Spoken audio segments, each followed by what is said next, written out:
este video vamos a hablar de algunos de los combustibles que son típicamente usados para cocinar en las parrillas y los diferentes estilos de parrilla que podemos encontrar. En este caso vamos a ver distintos combustibles como la madera. Tenemos aquí el carbón de mezquite, carbón de ébano, y acá tenemos briquetas o tenemos comprimidos que también están hechos de comprimido de madera, por ejemplo el aserrín. Y finalmente tenemos un combustible adicional que no lo tenemos aquí presente, que es el combustible de gas para las parrillas que están utilizando normalmente o en algunas ubicaciones a estilo de gas.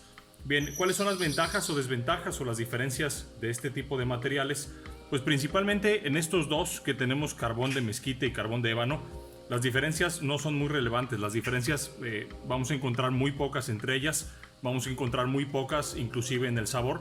Estos dos materiales ya son materiales completamente carbonizados. En este proceso de hacer carbón se hace con temperaturas muy altas, con un proceso químico que se llama pirólisis, donde se extrae toda la humedad del material y algunos otros componentes, y esto es exactamente lo que queda, que es el residuo de la madera ya sin ninguna humedad. En estos dos tipos de materiales no vamos a encontrar una diferencia radical en el sabor y probablemente no podamos notar cuando tenemos un platillo o un alimento cuál es la diferencia de haber cocinado con uno o con el otro. Las ventajas principales de este tipo de carbón: enciende muy rápido. Tenemos otros videos que pueden ver en nuestro canal donde creamos una especie de torre o de volcán. Lo dejamos encender sin la necesidad de echar viento, estar soplando, la secadora de pelo o estas estrategias que a veces encontramos donde estamos prendiendo el carbón.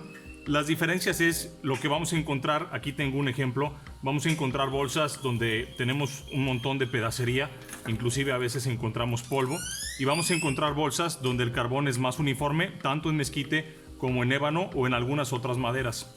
Lo que yo recomiendo de este tipo de carbón es que encontremos una marca o encontremos uno de ellos, un tipo de madera que venga más homogéneo o que tenga más continuidad en el tipo de carbón o en las dimensiones del carbón entre bolsa y bolsa.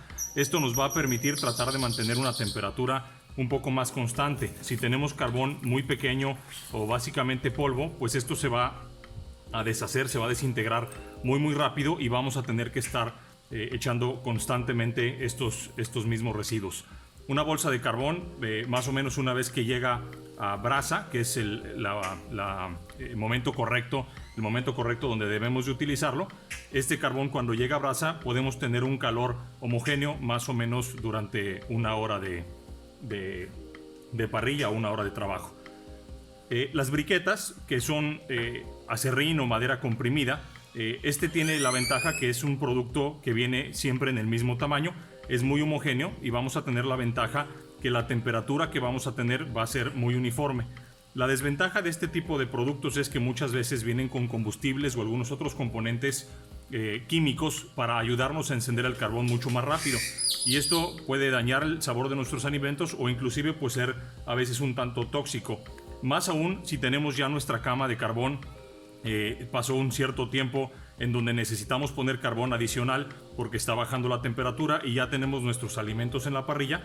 Este tipo de materiales, si tienen combustibles adicionales o químicos adicionales para encender mucho más rápido, ya lo vamos a hacer cuando estemos cocinando, y ese tipo de aromas y componentes que va a despedir con el humo este carbón no puede ser, o puede ser no propiamente bueno para nuestra salud ni el sabor de nuestros alimentos. Este carbón, al ser un carbón comprimido, pues va a tener una duración mayor en capacidad calorífica, digamos en tiempo, que el carbón de ébano, de mezquite o alguno de estos semejantes como los que tenemos aquí. Finalmente tenemos aquí la madera. La madera es pues, de lo más antiguo que se ha utilizado para poder hacer la cocción o utilizar la parrilla.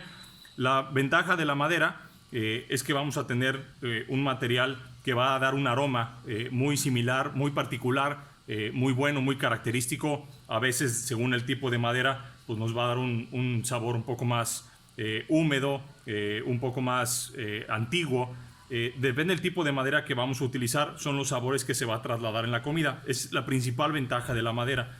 Las desventajas de las maderas es vamos a necesitar una cantidad de veces mayor de madera que el carbón. La madera se va a consumir mucho más rápido. Digamos que si tenemos 10 kilos de madera, se va a comparar más o menos con 3 kilos de carbón. Entonces vamos a necesitar una cantidad importante de madera para poderla utilizar. Y otra de las desventajas de madera es si no tenemos un asador, digamos estilo argentino, donde podemos dar una separación importante entre la madera y los alimentos, probablemente el fuego que va a encender la madera vaya a quemar los alimentos y vamos a tener que buscar que la madera ya esté en brasa para poderlo cocinar correctamente. Una sugerencia es, si vamos a cocinar con la brasa de la madera, vamos a necesitar tener la madera en una ubicación diferente, quemándose o encendiéndose mientras en nuestra parrilla estamos cocinando, y conforme esa madera en esa ubicación independiente se convierte en brasa, entonces la podemos tomar y la podemos regresar aquí a nuestra parrilla ya en formato de brasa, sin ese fuego o esa llama que nos queme los alimentos, y cocinar directamente con la brasa de la madera. Algunas sugerencias o tips cómo hacemos para que este tipo de carbón, que es lo que yo más utilizo, genere aromas que nos puedan ayudar a hacerlo mucho más semejante a la madera, o inclusive aquellos de ustedes que tienen parrillas que son de gas, que los sabores van a ser muy semejantes de trabajar con carbón. Evidentemente los humos o los aromas que despiden estos materiales dejan un sabor diferente en los alimentos, pero las parrillas de gas también son muy buenas para cocinar y podemos ocupar algunos tips para poder hacer algunas estrategias en donde pongamos en las parrillas de gas o inclusive en las parrillas de carbón pequeños fragmentos, pequeños pedazos de madera envueltos en un papel aluminio. En un siguiente video pueden encontrar un ejemplo de cómo hacemos esto de envolver madera en papel aluminio, humedecer la madera, hacerle algunas pequeñas perforaciones al aluminio y entonces lo vamos a colocar en nuestra parrilla para que esa madera, cuando se empiece a calentar directamente con la brasa, suelte el humo y suelte esos vapores, que es lo que en realidad le va a dar un sabor diferente y mucho más característico a los alimentos. Esperemos que este video les haya gustado. Síganos para algunos otros videos. Gracias.